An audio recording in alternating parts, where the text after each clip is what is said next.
Ako, life coach John Ogsan. So, mapaikot nga ako nga aga nagkada kita in morning devotion, hadis WD. So, ako pati yan, nabatasan natin na MWF, may nakita morning devotion. So, gaano ba ka-importante ang pulong ang Diyos? Okay? So, ang makakabaton lang mismo ito, ang ikaduha nga persona ang Diyos anak, anaton Ginoo nga Jesucristo. Mahintungod ang pulong ng Diyos, may daging niya ka ni Jesucristo. Okay? Mateo, Kapitulo 4, versikulo 4. Itong atak na, ang atong Ginoo, ginsusulay ni Satanas. Ang siya nga pagsulayhay ni Satanas, siring ni Satanas ay kung anak ka manggod han Diyos, ini na mga bato, himuha nga tinapay o pagkaon. Okay? Ano ang bato na natin Ginoo, ng Jesucristo?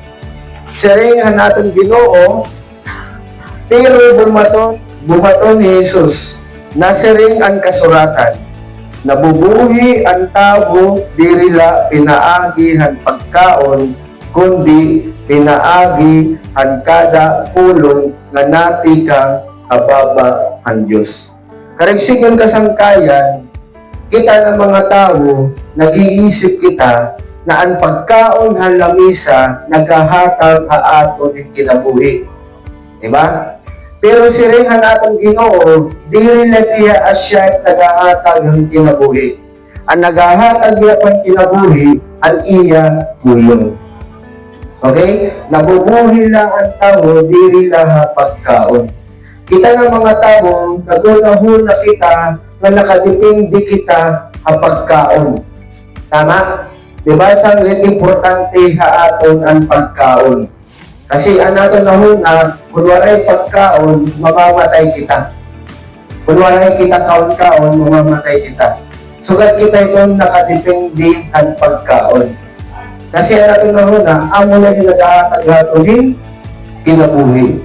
Pero siringan pulong ang Diyos, diri na tiya asya. Kinanglan, diri na kita nakadipindi ang pagkaon ng lamisa, kundi dapat nakadipindi gihapon kita ang pulong ng Diyos. Kay asya gyapini ang naghahatag in kinabuhi haaton. Ang pulong ng Diyos naghahatag in kinabuhi.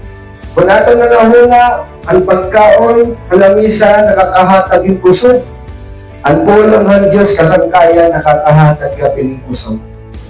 Diba? So, ano niya, tinanglan natin maghatag in panahon ang pulong ng Diyos. Kasi rin ni Jesucristo at Satanas, nakasurat na ang tao, diri na nabubuhay ang pagkaon, kundi ang kada pulong na nagawas ang baba ang Diyos. Diri lang kita nabubuhay para lagi niya pagkaon ng lamisa. Parang kamo kasangkayan, nakita din ni, natao din niya kalibutan, temporaryo na kita. Diri kita din ni permanente. Karigsigan mo kasangkayan, kada usa ato dinhi mag-aatubang hin kamatayon. Waray makalikay hin kamatayon. Bisan usa aton. Bata, lagas, mag-aatubang kamatayon. May kwarta man o waray kwarta, mag-aatubang hin kamatayon. Ang aton permanente nga lugar, duhala, langit or impyerno. Okay? So yan na, ang pulong ng Diyos, ang Biblia, nagtutog duha aton, ang pamaagi, paano kita makasulog ang ginadian ng Diyos ang langit. Okay? Kaya kadama na aton yung diri, maaram at pamaagi. Kaya paano kita makakasulog ang ginadian ng Diyos. Maaram na kita nga tanan na kinangin sa Kristo na matay na cross. Para ano? Para tagaan kita hin katalwasan. Kaya ano ang Diyos, gintagaan kita hin katalwasan. Katalwasan din. Okay? Nasa rin ang tulong ng Diyos. Roma Kapitulo 3, versikulo 23. Sa rin nga di Roma 3, 23, kaya nakasalaan nga tanan, nagwaray nakaabot, han himaya, han Diyos. So, siya rin ang pulong ng Diyos, nakasalaan nga tanan. Waray tao nga waray sala. Okay? So yan na, ano man ang problema kung nakasala ka tanan. Sa ringan pulong at Diyos, sa Roma 6:23,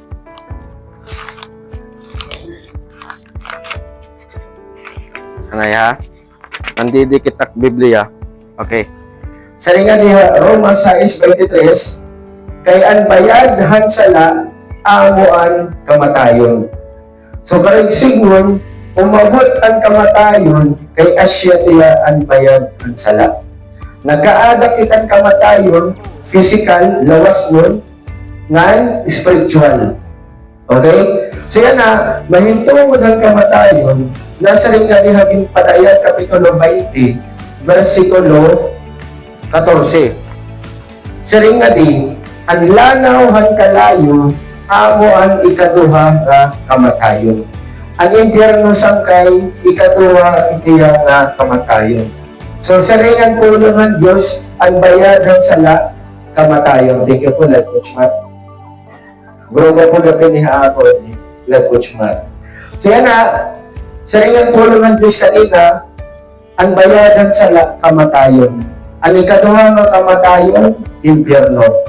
Kung nakasala kita, marigsigon, ang atong kabayaran, ikaduha impyerno. Okay?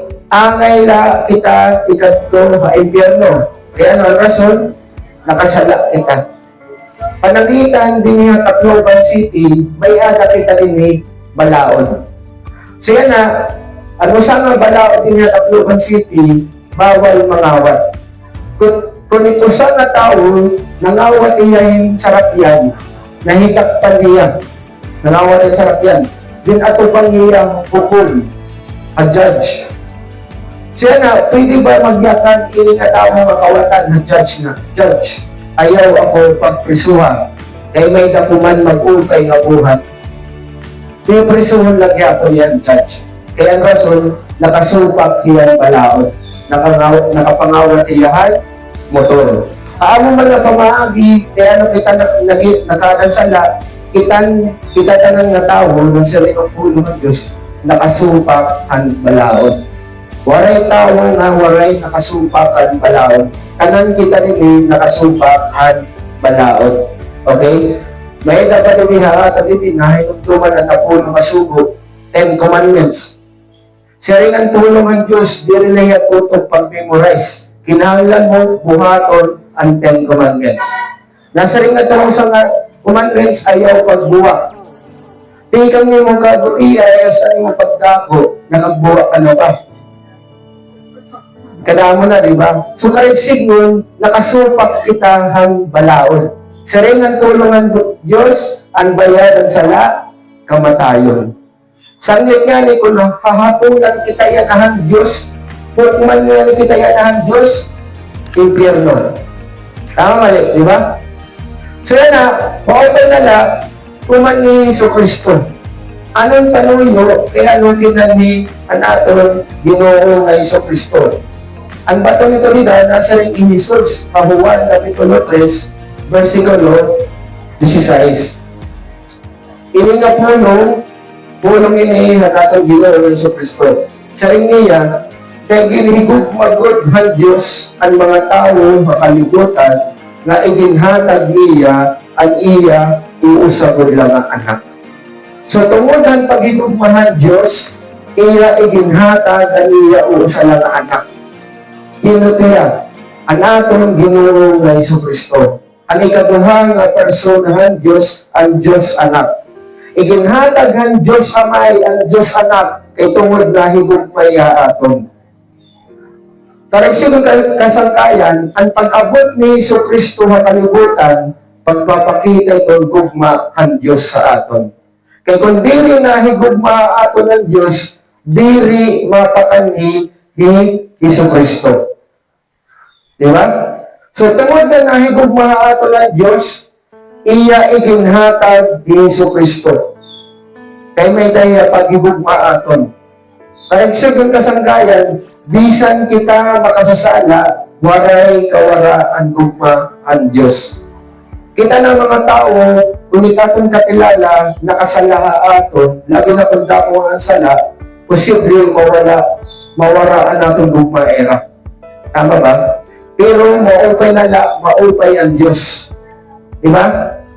Waray kawara ang iya gugmaaton bisa nakabuhat ikan sala. Igan makasasala pa kita, iya igin padara ni Hesus Kristo. Iya igin pakita ang iya gugma pinaagi pagkanhi ni Hesus Kristo. Anong panuyo ni Hesus Kristo? Kaya niya kuman niya kalibutan. Sa rin niya din niya Juan, Kapitulo 3, versikulo 16, okay? Sa rin niya, kaya ginigugmagod ang Diyos ang mga tao makalimutan na iginhatag niya ang iya usap ng mga anak.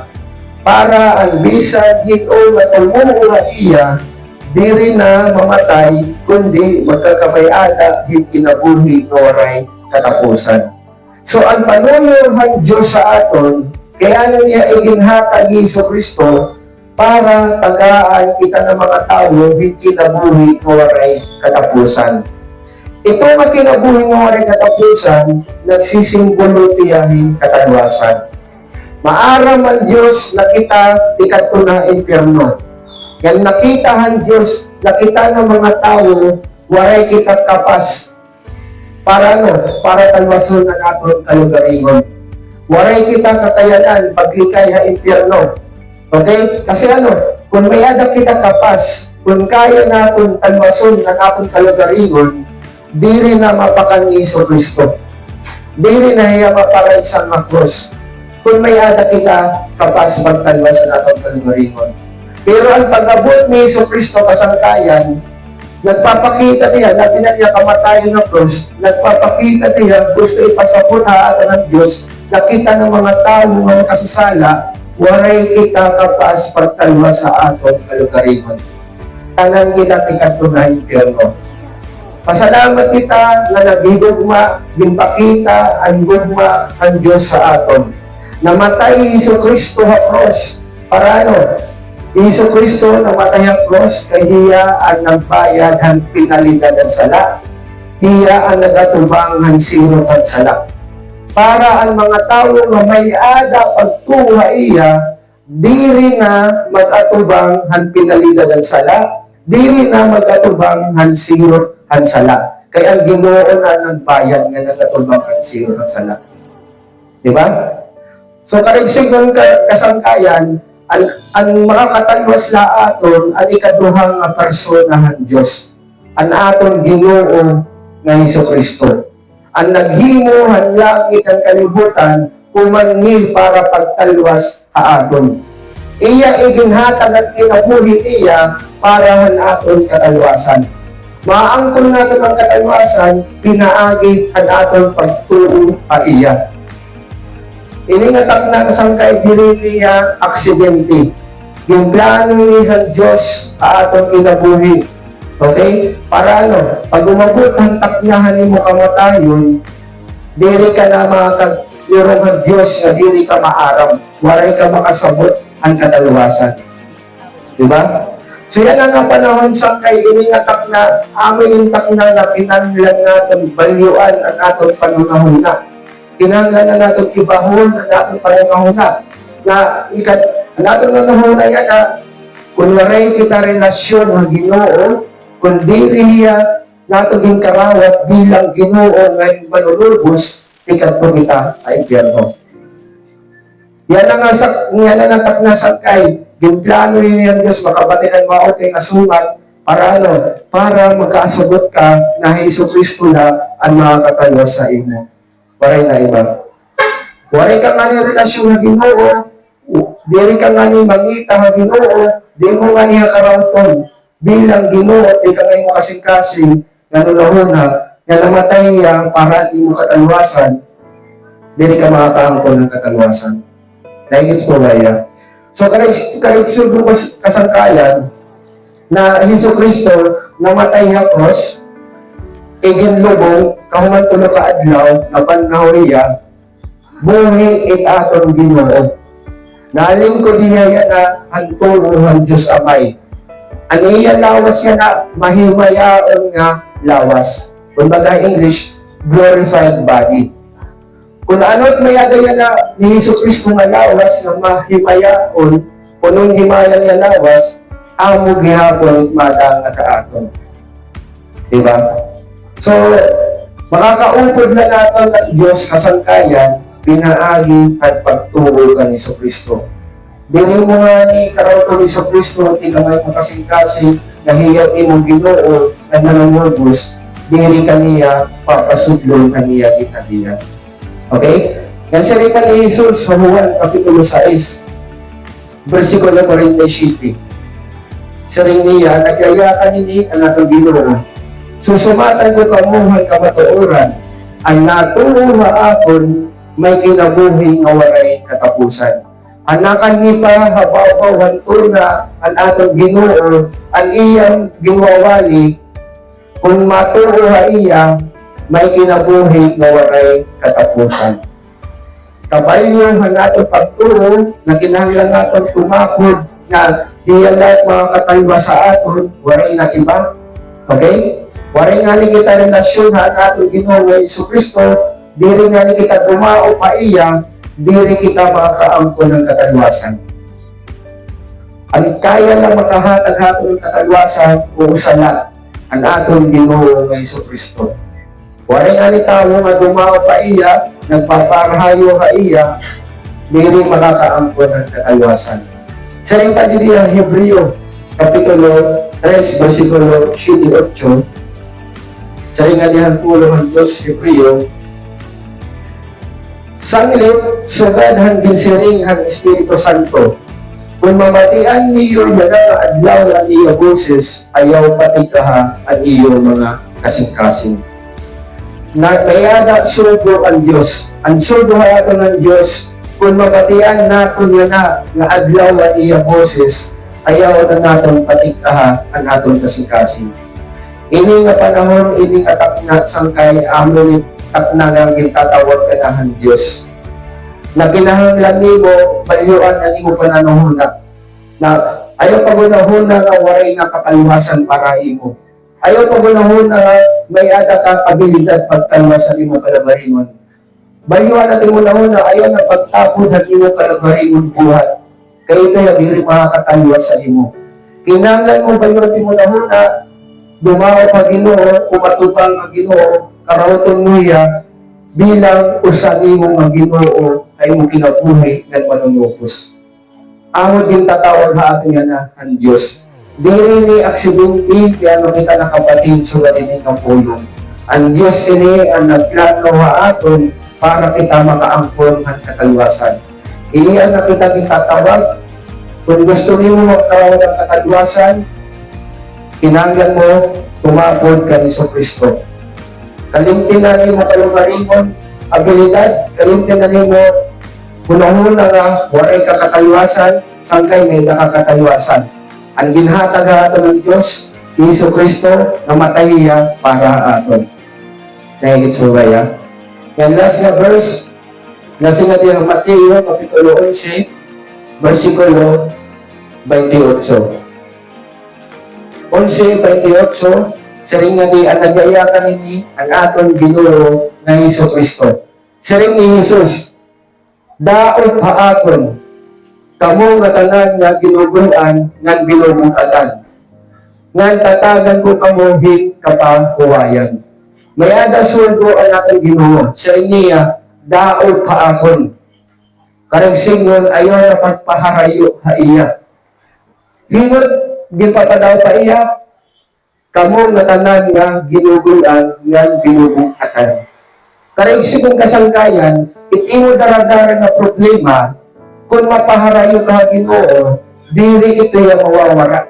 Iti mo mabugat yung ginugulan nga problema. Di ba?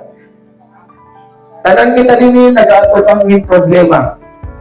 Posible problema pamilya, problema yung asawa, problema yung anak, problema yung kalusugan, problema kwarta, problema trabaho o negosyo. Yan na, tungkol dito nga mabugat na problema, nasa ginugulan ng binubugatan. Yan na siya, tatagan kita niya ng kapahuwayan. Marat na mo sangkay, diri ka nagsipo nga pagtaok ni Ginoo, mawawara dayon ng iyong problema. Diri. Kundi makakaangkon ka mo kapahuwayan. Kamurayaw kasing-kasing na nanaw na. Bidahan po nga may kata magugkat ng problema, makakaangkon ka lang yung kamurayaw. Diba? Kasi at po ng mga tao nga may magugkat na problema, nga ginugulan na, napaharayo na Ginoo, di rin na taon, ang natatabuhaira, nahuhulot, nawawarayan yung paglaon. Diba? Nang delikado yung puro, pag ito sa tao, nahulot, na nawarayan yung paglaon. Nadiri ang Ginoo na mahulot ka, mawarayan kang paglaon, ang oras ni mo na umungkat nyo kaya ka problema. Sanglit nagtatawa kaya, daon paakon. Kaya nadiri nga ikaw mismo, mahulot ka, mawarayan yung paglaon. Aada na Ginoo ang kapahuwayan sangkayan. Aada na Ginoo ang maangkon natin ang kamurayaw. Diba? Nahingit mo ba yan? So, amin yung natakna nga, iningatakna kinahanglan natin, isurrender ang atong kalugarito ng Ginoo. Number 1, i-admitar na makasasala ka, wari kakapas pagtalma sa Ginoo kalugarito. Ikaduha, pagkaada ng pagtuo kan Kristo na namatahiya para imo, nabanhaw yan na buhi ang atong Ginoo, karaw tahiya bilang manunubos yung Ginoo ay mo kinabuhi. Kadiri mo nga niya karaw ton, magbabasol ka katapusan sa kayan. Dahil subaya, para diri ka magbasol na katapusan, amin ang gitatawat kita yan na ang Diyos ini nga panahon. Diri niya aksidente. Temporaryo na kita diniha papawang kalibutan, itato pa rin namin European, nakadepende ito yan na imo desisyon. Pwede kami nga ito halangin, pwede kami nga ito impyerno. Ang Biblia, yung sumatan kita, ang pamaagi, paano kita nga ito impyerno. Awa langit. Number 1, ikumpisay na makasasala ka. Admitar na makasasala ka. Ikaduha, mangaro kang bulig ang Ginoo, karaw tulbiya, bilang manunubos ng Ginoo ang kinabuhi. Okay? Ginaagatong kada usa na magkatugtog kita, makampo kita. Okay? Kung ikaw yan na din, yung kakarawat ni mo ang Ginoo bilang usa ni mo nga manunubos, si Iso Kristo, kung iya, yan na natulong ka hating kami mo kasing-kasing na ikaw makasasala ka, huwag ka kapas, pagtalwasan mo kalabarigon, nang nagkaana kaya na pagtulog ay sa Kristo, inaaghat ko kada usani ang sanwa na makamot o ito makamot para buligan mo kamo pag-ampo. Okay? Ipiro tayo natin matay, lugot na natin gulo, magampo kita. Ang ngalan na amay, ang anak, ng Espiritu Santo, langit ng namay, gamhanan ka, natanay, mahigugmaon ka, nagpapasalamat kami, hindi mo pagigugmaamon, tungod, hindi mo pagigugmaamon, imo iging padara ang ikaduha nga persona ang Diyos ang amon manunubos ng ginawa mo kinabuhi asya tiyahin Iso Kristo. Nagaampo ako o Diyos nga kung may adaman din tao nga kinasingkasing ang pagkarawat ang Iso Kristo ang ira pagtuo. Nagaampo ako nga ikaw ang magpapusod, magpatubo ang ira pagtuo, proteksyonan mo ang ira pagtuo, di ka magkaaway. Nag-aampog hapon ako kada usa ini labi ang empleyado ng DSWD na ikaw ang magbindisyon na era para nila pamilya. Kung may laman masakit no na era pamilya, ikaw ang maghatag ng katambalan. Ginaampo ko ang DSWD na bindisyon mo niya kay tungod nagagamit niya ang imo himaya ng imo pagtungod. Salamat ang imo nga tanan ng kaubayan, nag-aampo ako na magkaadal ma-open ang transaction dinhi na DSWD. Ikaw ay maghatagin kamurayaw magkada usa ang empleyadong DSWD ang haamon na nakika ng amon Ginoo Hesus Kristo. Inampo ko ini ang ngalan ng Amay, ang Anak, ang Espiritu Santo. Amen. So alam mo tatlinggo kita. So yan ang nasaringan pulungan Diyos.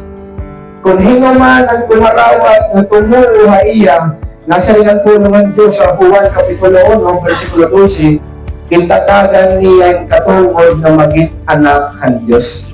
Kasangkayan, kung ikaw yan na, kinasingkasing ang iyong pagtulong kan Iso Kristo, may nakakatulog, tawago na imo kalorikon nga anak ka ng Diyos. Karang siguro kasangkayan, nakasunod ka pamilya ang Diyos. Okay?